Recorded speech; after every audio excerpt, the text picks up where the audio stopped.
الحمدللہ نحمده ونصلی علی رسوله الکریم اما بعد اللہم انفعنا بما علمتنا وعلمنا ما ينفعنا وارزقنا علما تنفعنا به آمین۔ نماز کے واجبات سے متعلق آج کا ہمارا چوتھا درس ہے۔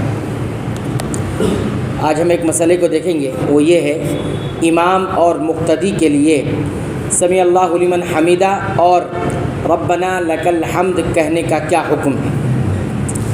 علماء کا اس بارے میں اختلاف ہے کہ امام اور مقتدی میں سے ہر ایک کیا پڑھے اس وقت۔ امام کے بارے میں حنفیہ اور مالکیہ کہتے ہیں کہ امام صرف سمیع اللہ لمن حمیدہ کہے گا، ربنا لک الحمد نہیں کہے گا۔ ان کے نزدیک امام صرف سمیع اللہ لمن حمیدہ کہے گا جب نماز پڑھا رہا ہے، وہ اور ربنا لک الحمد اس کے بعد نہیں کہے گا۔ جبکہ شافعیہ اور حنابلہ کہتے ہیں کہ امام دونوں کہے گا، سمیع اللہ لمن حمیدہ اور ربنا لک الحمد، یہ دونوں کہے گا۔ جب بھی کوئی آدمی نماز پڑھائے گا تو وہ دونوں پڑھے گا۔ تو دونوں میں راجح بات کیا ہے؟ راجح اور زیادہ مضبوط بات جو سنت سے سب سے زیادہ قریب ہے وہ یہ ہے کہ امام دونوں کہے گا۔ امام دونوں کہے گا، جب بھی امام نماز پڑھائے گا وہ سمیع اللہ لمن حمیدہ بھی پڑھے گا اور ربنا لک الحمد بھی پڑھے گا۔ دلیل اس کی کیا ہے؟ حدیث میں آیا نبی کریم صلی اللہ علیہ وسلم کے بارے میں، ابو ہریرہ رضی اللہ عنہ فرماتے ہیں نبی صلی اللہ علیہ وسلم جب سمیع اللہ لمن حمیدہ کہتے تھے تو ساتھ ہی اللہم ربنا لک الحمد بھی کہتے تھے۔ یہ صحیح بخاری اور صحیح مسلم کی حدیث ہے۔ حافظ ابن حجر العسقلانی رحمۃ اللہ علیہ بیان کرتے ہیں کہ اس حدیث سے امام کے لیے ربنا لک الحمد کہنا ثابت ہوتا ہے کہ جب نبی کریم صلی اللہ علیہ وسلم ربنا لک الحمد پڑھتے تھے تو اور امام کی حیثیت سے پڑھتے تھے تو امام بھی ربنا لک الحمد سمیع اللہ لمن حمیدہ کے ساتھ پڑھے گا بعد میں، یعنی سمیع اللہ لمن حمیدہ کہنے کے بعد ربنا لک الحمد پڑھے گا۔ اب یہاں پر مسئلہ دوسرا جو آتا ہے وہ یہ مقتدی کے بارے میں۔ مقتدی کیا کہے گا؟ سمیع اللہ لمن حمیدہ بھی پڑھے گا، ربنا لک الحمد بھی پڑھے گا۔ تو مقتدی کے بارے میں جمہور علماء یعنی حنفیہ، مالکیہ، شافعی اور حنابلہ، یہ تینوں علماء کہتے ہیں کہ مقتدی صرف یہ کہے گا ربنا لک الحمد، سمیع اللہ لمن حمیدہ نہیں کہے گا۔ مقتدی صرف ربنا لک الحمد پڑھے گا، سمیع اللہ لمن حمیدہ نہیں پڑھے گا جو امام کے پیچھے پڑھ رہا ہے۔ جبکہ شافعیہ اور ظاہریہ یہ کہتے ہیں کہ مقتدی دونوں کہے گا، سمیع اللہ لمن حمیدہ بھی، ربنا لک الحمد بھی، اور اسی کو محمد ناصر الدین البانی رحمۃ اللہ علیہ نے بھی اختیار کیا ہے۔ یعنی شافعیہ اور ظاہریہ اور امام البانی رحمۃ اللہ علیہ ان کا کہنا یہ ہے کہ مقتدی سمیع اللہ لمن حمیدہ بھی کہے گا اور ربنا لک الحمد بھی پڑھے گا۔ لیکن اب ہم دیکھتے ہیں کہ مقتدی کے بارے میں مضبوط بات کیا ہے۔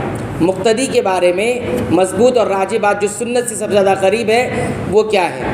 تو وہ یہ ہے کہ مقتدی صرف ربنا لک الحمد پڑھے گا، یعنی امام کے پیچھے کوئی آدمی نماز پڑھ رہا ہے تو اس کو سمیع اللہ لمن حمیدہ نہیں کہنا ہے بلکہ صرف ربنا لک الحمد کہنا ہے۔ کیوں ایسا ہے؟ شیخ محمد بن صالح العثیمین رحمہ اللہ فرماتے ہیں کہ جب امام کہے گا سمیع اللہ لمن حمیدہ تو مقتدی یہ نہ کہے، یعنی سمیع اللہ لمن حمیدہ نہ کہے بلکہ ربنا ولک الحمد کہے۔ نبی کریم صلی اللہ علیہ وسلم نے فرق رکھا ہے۔ کیوں؟ نبی کریم صلی اللہ علیہ وسلم کا یہ حکم ہے کہ جب امام تکبیر کہے تو تم بھی تکبیر کہو، یعنی جب امام کے پیچھے نماز پڑھ رہے ہو مقتدی بن کر تو جب امام تکبیر کہے گا تو تم بھی تکبیر کہو، یعنی اللہ اکبر کہو۔ لیکن جب وہ کہے سمیع اللہ لمن حمیدہ تو تم کہو ربنا ولک الحمد۔ آپ صلی اللہ علیہ وسلم نے فرمایا جب سمیع اللہ لمن حمیدہ امام کہے گا تو آپ یہ نہیں کہیں گے بلکہ کیا کہیں گے؟ ربنا ولک الحمد۔ اس سے یہی معلوم ہوا کہ تکبیر میں ہم امام کی طرح کہتے ہیں، یعنی تکبیر جب امام اللہ اکبر کہتا ہے جب بھی ہم بھی ساتھ میں وہ کہتے ہیں، لیکن سمیع اللہ لمن حمیدہ کے میں سمیع اللہ لمن حمیدہ نہیں کہیں گے۔ تو حدیث کا مطلب یہ ہے کہ جب امام کہے سمیع اللہ لمن حمیدہ تو یہ نہ کہو بلکہ ربنا ولک الحمد کہو۔ اس لیے جو لوگ کہتے ہیں کہ مقتدی دونوں کہیں ان کا قول کمزور ہے، ان کی بات کمزور ہے کیونکہ حدیث کے خلاف ہے۔ جو علماء یہ کہتے ہیں کہ مقتدی دونوں پڑھے گا، یعنی سمیع اللہ لمن حمیدہ بھی کہے گا اور ربنا لک الحمد بھی کہے گا، یہ بات کمزور ہے۔ کیوں؟ کیونکہ اس حدیث کے خلاف یہ بات جا رہی ہے۔ تو خلاصہ پورے درس کا یہ نکلا کہ اگر انسان امام کی حیثیت سے نماز پڑھ رہا ہے تو سمیع اللہ لمن حمیدہ بھی پڑھے گا اور ربنا لک الحمد بھی پڑھے گا۔ ایسے وہ آدمی جو اکیلا تنہا نماز پڑھ رہا ہے تو وہ سمیع اللہ لمن حمیدہ بھی پڑھے گا اور ربنا لک الحمد بھی پڑھے گا۔